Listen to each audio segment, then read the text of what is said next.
చూస్తున్నాం. ఏపీలో furniture politics కాకపుట్టిస్తున్నాయి. తాడేపల్లిలో జగన్ క్యాంప్ ఆఫీస్లోని ఫర్నిచర్ పై రచ్చ మొదలైంది. జగన్ సీఎం పదవి నుంచి వైదొలిగిన తర్వాత కూడా ప్రభుత్వానికి సంబంధించిన ఫర్నిచర్ ను తన పార్టీ క్యాంప్ ఆఫీస్లోనే ఉంచుకున్నారని టీడీపీ మండిపడుతుంది. దీనిపై వైసీపీ మరోసారి ప్రభుత్వానికి లేఖ రాసింది. గతంలో ఈ ఫర్నిచర్ కు విలువ కడితే డబ్బు చెల్లిస్తామని చెప్పిన వైసీపీ ఇప్పుడు మాత్రం ఫర్నిచర్ తీసుకెళ్లాలంటూ లేఖ రాయడం హాట్ టాపిక్ గా మారింది.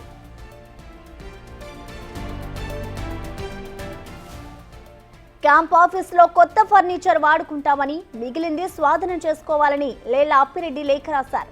క్యాంప్ ఆఫీస్ ను పార్టీ కార్యాలయంగా మార్చడంతో ఫర్నిచర్ ను స్వాధీనం చేసుకోవాలని ప్రభుత్వాన్ని కోరారు. ఒకవేళ ప్రభుత్వం తీసుకెళ్లకపోతే తాము ఎక్కడికి తెచ్చివ్వాలో చెప్పాలి అంటూ లేఖలో తెలిపారు.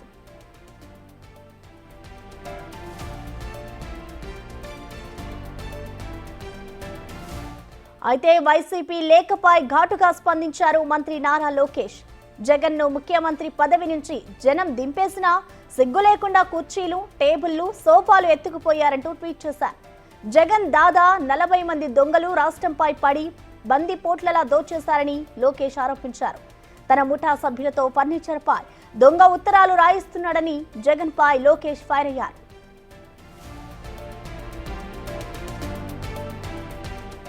గతంలో అప్పటి స్పీకర్ కోడెల శివప్రసాద్ ఇలాగే ఫర్నిచర్ కోసం లేఖ రాస్తే ఎంత అమానవీయంగా ప్రవర్తించారో గుర్తు తెచ్చుకో జగన్ అంటూ లోకేష్ ట్వీట్ చేశారు. ఫర్నిచర్ దొంగ అంటూ అప్పట్లో ఆయనపై వైసీపీ సర్కార్ కేసు పెట్టిందని, ఆ అవమానంతోనే కోడెల శివప్రసాద్ ఆత్మహత్య చేసుకున్నారన్నారు.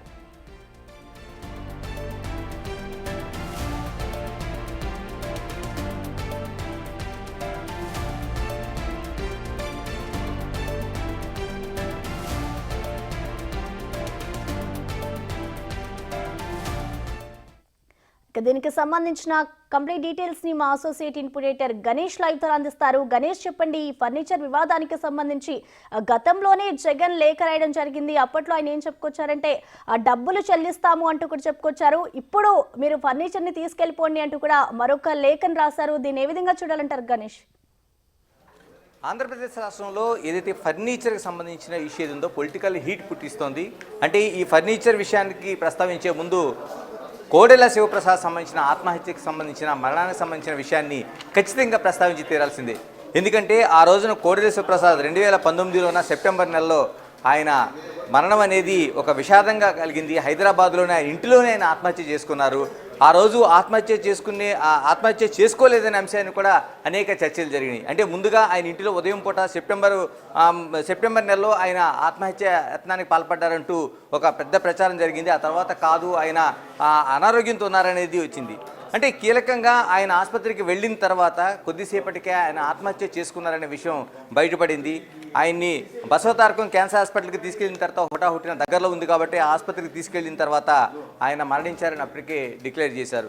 అంటే ఆ రోజున పొలిటికల్ లీడర్లే కాదు, ప్రతిపక్షాలే కాదు, చివరికి మీడియా సైతం ఆయన ఆత్మహత్య చేసుకున్నారనే విషయాన్ని బయటికి చెప్పడానికి ఒకంత సంశయాన్ని వ్యక్తం చేసింది. ఎందుకంటే ఒక టైగర్లా బ్రతికిన వ్యక్తి, పల్నాడులో పులిలా ఉండే వ్యక్తి ఆయన ఆత్మహత్య చేసుకోవడం ఏంటనేదే అతిపెద్ద చర్చగా కనిపించింది. కొద్దిసేపటికి నిర్ధారణ అయింది. ఇలాంటి ఆయన ఆత్మహత్య విషయంలో ఆయన ఇంటి కిటికీకి, అంటే ఆయన ఏదైతే ఉందో ఆ కిటికీకి ఉరి వేసుకొని చనిపోయినట్లుగా చివరికి నిర్ధారించారు. అంతకుముందే కొద్ది రోజుల క్రితమే ఆయన స్లీపింగ్ ట్యాబ్లెట్స్ తీసుకుని ఆత్మహత్య యత్నానికి పాల్పడ్డారనే ఒక కథనాలు కూడా బయటకు వచ్చాయి. ఇవన్నీ చూస్తే ఆయన చనిపోయిన తర్వాత పూర్తిగా కుటుంబ సభ్యులతో పాటు అటు పొలిటికల్గాను ఆయన పూర్తిగా వేధింపులకు గురయ్యారు. ఆయన వేధింపులకు గురవడం వల్లే ఆయన ఆత్మహత్యకు పాల్పడ్డారనేది ఒక కీలకమైన చర్చ జరిగింది. దీంతో కుటుంబ సభ్యులే కాదు, ఆ రోజు మాజీ ముఖ్యమంత్రిగా ఉండే చంద్రబాబును సైతం ఆయన పూర్తిగా నిర్ధారించారు. ఎందుకంటే కోడెల ఆత్మహత్యకు ముందు జరిగిన పరిణామాలు కావచ్చు, అనేక అంశాలు. ఆయన ఎన్నికల్లో రాజుపాలెం ఎన్నికల్లోన వెళ్ళినప్పుడు స్పీకర్ హోదాలో ఉన్నారు. రాజుపాలెం ఎన్నికలకి వెళ్తున్న సమయంలో ఆయన పైన దాడి చేశారు. దాదాపు 30 మంది దాడి చేస్తే కేసులు నమోదయ్యాయి. స్పాట్లోనే 8 మందిని అరెస్ట్ చేశారు. ఆయన చొక్కాను సైతం చింపి ఆయన పైన పిడిగుద్దులు గుద్దిన పరిస్థితి ఉంది. అంటే ఒక పల్నాడే కాదు, రాష్ట్రంలోనే ఒక అనేక మంత్రి హోదాలో పనిచేశారు. ఆయనకి దాడి చేసిన సమయంలో స్పీకర్గా ఉన్నారు. ఇలాంటి వ్యక్తి పైన దాడి చేసి ఆ రోజు వైసీపీ ప్రభుత్వంలోన తీవ్ర విమర్శలను ఎదుర్కొంది.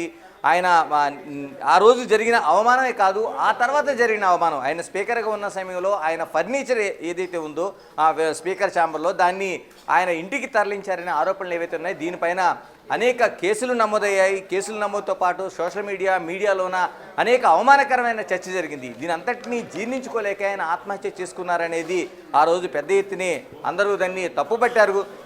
అంటే ఒక ఇంత స్థాయిలో బతికిన వ్యక్తి కేవలం కొద్ది ఫర్నిచర్ కోసం ఈ విధంగా ఆయన వేధిస్తారా, ఆయన్ని దొంగలా ముద్ర వేస్తారనేది ఆ రోజు చర్చ జరిగింది. ఆ కేసును సైతం అంటే వైసీపీ ప్రభుత్వం ఆ రోజు పెట్టిన కేసును సైతం తప్పుపట్టారు. అంటే ఇప్పుడు దాని తర్వాత ఇప్పుడు జరుగుతున్న దాని ఈ కేసుకు సంబంధించి తాడేపల్లి క్యాంప్ ఆఫీసు జరుగుతున్న చర్చకు సంబంధించి మనం ప్రస్తావిస్తే ఆ రోజున క్యాంపు కార్యాలయంగా అంటే అధికార కార్యాలయంగా ఉపయోగించుకున్న దాన్ని ఇప్పుడు పార్టీ కార్యాలయంగా వైసీపీ మార్చుకుంది అధికారం కోల్పోయిన తర్వాత. ఆ రోజు ఉండే ఫర్నిచర్ని వెంటనే తీసుకెళ్లి తరలించాల్సిన బదులు ఈ రోజున లేఖలు రాయడం అనేది ప్రస్తావన ప్రధానంగా వస్తుంది. ఇప్పటికే వైసీపీ 2 సార్లు ఈ లేఖలు రాసింది. తమ వద్ద ఫర్నిచర్ ఉండిపోయింది, ఈ ఫర్నిచర్ని మీరు తీసుకెళ్ళండి అనేది లేఖల సారాంశం. ఇందులో కొంత వాడి ఉన్న ఫర్నిచర్ ఏదైనా మీరు ఉంచే మేము దానికి లెక్కలు చెల్లిస్తాం, దానికి తిరిగి సొమ్ములు చెల్లిస్తాం అనే దాంతోపాటు మీరు తీసుకెళ్ళకపోతే దీన్ని ఖచ్చితంగా మేము తరలిస్తామనేది ఒక సానుకూలమైన ఒక లేఖలని రాస్తున్నారు. ఇప్పుడు ఇదే కీలకంగా ఒక చర్చనీయాంశంగా మారింది. ఎందుకంటే లోకేష్ దీన్ని ఆయన ఎక్స్లో చేసిన ట్వీట్ అనేది మరింత హీట్ని రాజేస్తుంది. అంటే దొంగల్లా ఉండి పట్టుకెళ్ళిన ఫర్నిచర్ని ఈరోజు మళ్ళీ తిరిగి రాస్తామని దొంగల ద్వారా లేఖలు రాయిస్తున్నారనేది ఆయన కీలకంగా ప్రస్తావించారు. మరోవైపు ఖచ్చితంగా ఇది దొంగతనం అనేది ఆయన ఎక్స్లో చేసిన వ్యాఖ్యలను బట్టి మనం ఆ విమర్శలను అర్థం చేసుకోవాల్సిన అవసరం ఉంది. దీంతో పాటు ఆయన ప్రస్తావించిన అంశం ఆ రోజు పెద్ద ఆయనగా ఉన్న కోడెల శివప్రసాద్ని దొంగలా ముద్రించి ఫర్నిచర్ పైన మీరు చేసింది గుర్తుకు రాలేదా అనేది జగన్కి సూటిగా వేసిన ఆయన ప్రశ్నలు అయితే వినిపిస్తున్నాయి. అంటే ఆ రోజు 2019లో ఫర్నిచర్ దొంగగా ఆ పెద్ద ఆయన ముద్ర వేశారు. ఆ రోజులు లేనిది ఈ రోజున దాన్ని కప్పిపుచ్చుకోవడానికి లేదంటే ఇప్పుడు మీరు చేసిన దొంగతనాన్ని ఇప్పటి ప్రభుత్వం ఏమైనా కేసులు నమోదు చేస్తున్నామన్న భయంతో మీరు ఇలా చేస్తున్నారనే ఒక సంకేతం వచ్చేలాగా ఆ విధంగా అర్థం వచ్చేలాగా లోకేష్ ట్వీట్ అనేది మనకు కనిపిస్తుంది. అంటే టోటల్గా చూసుకుంటే ఇప్పటికీ దీనిపైన అంటే వైసీపీ తీసుకెళ్ళమని 2 సార్లు రాసిన దానిపైన ప్రభుత్వం స్పందించడం లేదనేది వైసీపీకి సంబంధించిన ఒక వైపు నుంచి వాదన. అయితే దీన్ని మీరు ఎందుకు తొందరపడుతున్నారు, ఎందుకు దొంగల్లా మీరు బయటపడుతున్నారనేది లోకేష్ ట్వీట్ అనేది మనకు అర్థం వచ్చేలా కనిపిస్తుంది. ఏదేమైనా దీనిపైన ఇప్పటికే కేసులు నమోదు చేశారా? ఎందుకంటే ఇప్పటికి దాదాపు 100 రోజులు దాటిపోయింది. గణేష్ చెప్పండి. అంటే గతంలో ఇప్పుడు ఏదైతే లోకేష్ ట్వీట్ చేశారో గతంలో అప్పుడు కోడెల శివప్రసాద్ ఫర్నిచర్ కోసం లేఖ రాస్తే దానికి సంబంధించి ఆయన ప్రస్తావిస్తూ ప్రతి ట్వీట్ చేస్తారు. మరి దీనికి సంబంధించి ఇటు వైసీపీ నేతలు ఎవరైనా స్పందించారా, దీనికి సంబంధించిన రియాక్ట్ అయ్యారా గణేష్? ఇంకా దానిపైన స్పందించాల్సిన అవసరం ఉంది. ఎందుకంటే వీళ్ళు లేఖ రాసిన తర్వాత ఆయన ఎక్స్లో దీన్ని ట్వీట్ చేశారు. అంటే ఈ రోజున మీరు పట్టుకెళ్ళమని చెప్తున్నది మీరు దొంగలే ఖచ్చితంగా అనేది ఆయన డైరెక్ట్గా జగన్నే గురిపెట్టి ఆయన విమర్శన అస్త్రాలు సంధించారు. మరోవైపు దొంగ లేఖలు రాస్తున్నారనేది ప్రస్తావించారు. ఎందుకంటే మీరు సామాన్లు పట్టుకెళ్ళమనేది అందులో మీ నిజాయితీ లేదనే అర్థంతో ఆయన ఉంది. ఎందుకంటే ఇప్పటికి 2 లేఖలు రాసినా దొంగలు వెనకుండి ఈ లేఖలు రాస్తున్నారు, మీరు ఖచ్చితంగా దొంగల కింద అవుతారనేది ప్రస్తావించడంతో పాటు ఒక కీలకమైన రాజకీయ విమర్శగా 40 మంది దొంగలు ఈ రాష్ట్రం పైన గతంలో ప్రభుత్వంలో ఉండి దొంగలు ఈ రాష్ట్రంపై పడి దోచుకున్నారని కీలకమైన వ్యాఖ్య చేశారు. ఏదేమైనా ఈ వ్యాఖ్యలోన జగన్ని పూర్తిగా గురిపెట్టి ఏదైతే వ్యాఖ్యలు చేశారో దీనిపైన వైసీపీ ఇంకా స్పందించాల్సిన అవసరం ఉంది. మరోవైపు ఏదైతే లోకేష్ చేసిన కామెంట్స్ రూపంలో ఉన్నాయో దొంగలుగా, అంటే ఇప్పటికే దీనిపైన ఫర్నిచర్ ఇప్పటికి అప్పగించలేదు కాబట్టి దాన్ని క్యాంపు కార్యాలయంగా ఉన్నదాన్ని ఇప్పుడు సొంత ఆఫీసుగా ఉపయోగించుకుంటున్న పరిస్థితుల్లో దాన్ని ఇప్పటివరకు వినియోగించారు కాబట్టి 100 రోజులు అయింది. ఇప్పటికీ దీనిపైన ఏమైనా కేసులు నమోదు చేశారా, భవిష్యత్తులో కేసులు నమోదు చేయబోతారా, అంటే ఎటువంటి టర్న్ తీసుకోబోతుంది? ఎందుకంటే ఇప్పుడు లోకేష్ వ్యాఖ్యలు వారి లేఖలు చూసిన తర్వాత గతంలో కోడెలను ప్రస్తావన తీసుకొచ్చిన తర్వాత ఒక హాట్ టాపిక్గా అంటే ఇప్పటివరకు తిరుపతి లడ్డు ప్రస్తావనని వచ్చింది. దాన్ని మించి ఇప్పుడు అంటే ఒక ఆత్మహత్య జరిగింది మా వైపు నుంచి, ఈ రోజున మీరు దొంగలుగా ఉన్న వాళ్ళు ఎందుకు లేఖలు రాస్తున్నారని అర్థంతో ఉంది కాబట్టి ఇది ఎటువంటి టర్న్ తీసుకోబోతుంది? మరోవైపు ఒక కీలకమైన రాజకీయ హీట్ని ఈ ఫర్నిచరు రేపబోతోంది. గణేష్ చూసుకుంటే అంటే ఇప్పుడు కూటమి ప్రభుత్వం ఏర్పడి 3 నెలలు అవ్వొస్తుంది. గతంలో జగన్ దీనికి సంబంధించి లేఖ రాశారు. మరొకసారి అంటే అప్పుడు దీని విలువ చెప్పండి నేను డబ్బులు కట్టి ఇచ్చేస్తానన్న జగన్ ఇప్పుడు మరొకసారి లేఖ రాశారు. అంటే ఈ 3 నెలల కాలంలో ఏం జరిగింది అనుకోవచ్చు గణేష్? అంటే వీళ్ళు ప్రభుత్వం మారిన తర్వాత అధికారం ఏర్పాటు తర్వాత పదవులు స్వీకరణ ఇవన్నీ కూడా నడుస్తూ ఉంటుంది కాబట్టి ఏర్పడిన తర్వాత రాయాల్సిన లేఖ ఇప్పుడు 100 రోజులైంది. ఈ 100 రోజుల్లోన అంటే దాదాపు 2 నెలలు గడిచిన తర్వాత మాత్రమే వైసీపీ దానికి ఒక లేఖ రాసింది.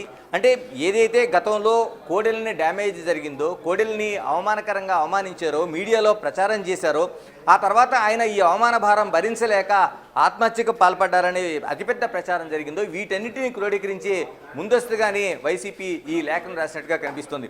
మరో వాదన, ఇంత లేఖలు రాయాల్సిన అవసరం లేదు, ఏదైతే ఫర్నిచర్ ఉందో ఇదిగో మీ ఫర్నిచర్ అని ఒక అధికారిని పిలిచి లెక్కలు చూపించి దాన్ని తరలించాల్సిన అవసరం ఉంది. ఎందుకంటే ఏదైతే వైసీపీ ఇప్పుడు చెప్తున్న మాటల్లోన మీరు తీసుకెళ్ళకపోతే మేమే ఫర్నిచర్ని మా సొంత ఖర్చులతో పంపిస్తామని ఇది ఒక వ్యాఖ్య చేస్తుంది. అంటే ఇది లేఖ రాయాల్సిన అవసరం లేదని అనిపిస్తుంది. ఎందుకంటే పూర్తిగా ఇప్పుడు మాది కాదనుకున్నప్పుడు పంపించాల్సిన అవసరం ఉంది. అలా పంపించకుండా లేఖలు రాస్తున్నారంటే మేము మా దగ్గర ఉన్న ఫర్నిచర్కి రేపొద్దున భవిష్యత్తులో అవమానకరంగా చేయడం కానీ లేకపోతే కేసులు పెట్టడం కానీ ఉండకూడదనేది, గతంలో కోడెలను చేసిన అవమానం ఇక్కడ రాకూడదనేది ఒక కీలకమైన అంశంగా వైసీపీ ఒక వ్యూహం అనేది మనకు కనిపిస్తుంది. ఏదేమైనా దీన్ని ఒక రాజకీయంగా ఒక హీట్ రాజేస్తుంది. ఇప్పుడు లోకేష్ ట్వీట్తో ఇది ఎటువైపు టర్న్ తీసుకుంటుంది. ఎందుకంటే లోకేష్ దొంగ అని ఒక వ్యాఖ్యలు చేశారు కాబట్టి ఇప్పటికే ఈ ఫర్నిచర్ పైన పోలీస్ స్టేషన్లో కేసులు నమోదయ్యాయా, దీన్ని ఇంకా బహిరంగపరచడం లేదా, లేకపోతే దీన్ని ఏదైతే ఉందో వీళ్ళే అంగీకరించారు కాబట్టి మా దగ్గర ఫర్నిచర్ ఉందని, గతంలో కూడా కోడెల శివప్రసాద్ దీనికి సంబంధించిన నా దగ్గర ఫర్నిచర్ ఉందని లేఖ రాసిన తర్వాత కూడా ప్రభుత్వం